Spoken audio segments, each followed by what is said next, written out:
Do you know the percent of increase, or excuse me, decrease with regards to reading levels during COVID-19 when a lot of kids were home? Do you know how bad it was, how bad it decreased?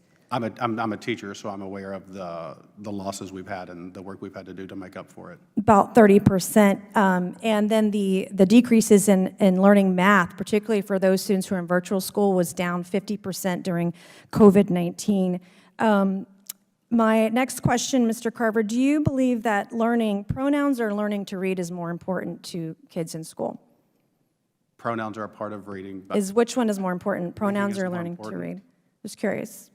Do you believe that students should be suspended from school if they don't use the correct pronouns when they're in school?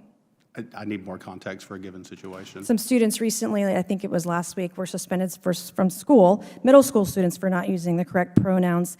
Should teachers' unions decide, in your opinion, whether schools should close or should it be up to states and school boards? I think they should have a voice, but I don't think they should or do decide.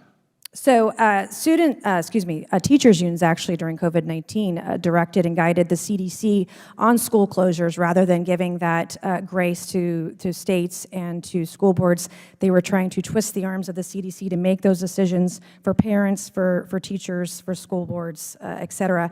Nancy Mace does an amazing job here questioning this woke teacher who's trying to defend this whole new ideology of basically impressing upon students in schools radical ideas about gender, race, about how the world works. And clearly it's a concerted effort by the people on the far left, by a group on the far left, to indoctrinate America's kids.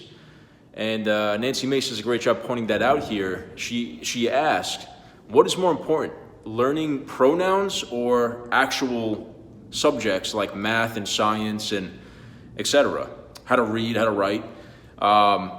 What's more important, learning to use gender pronouns, learning woke, intersectional gender theory, things like that seem to be the priority in public schools at least, and in American universities as well.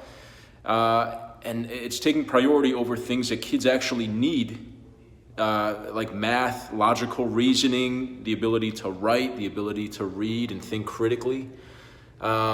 It's really a shame that so many teachers are activists instead of just well-meaning people who want to prepare kids for the future, prepare them for the hardships that they'll face in the world. But instead, they're activists who want to push a political agenda. So many of them are, not all of them. There are some good teachers left, absolutely. I had a few in my public school experience and in college as well. But I would say it's the minority.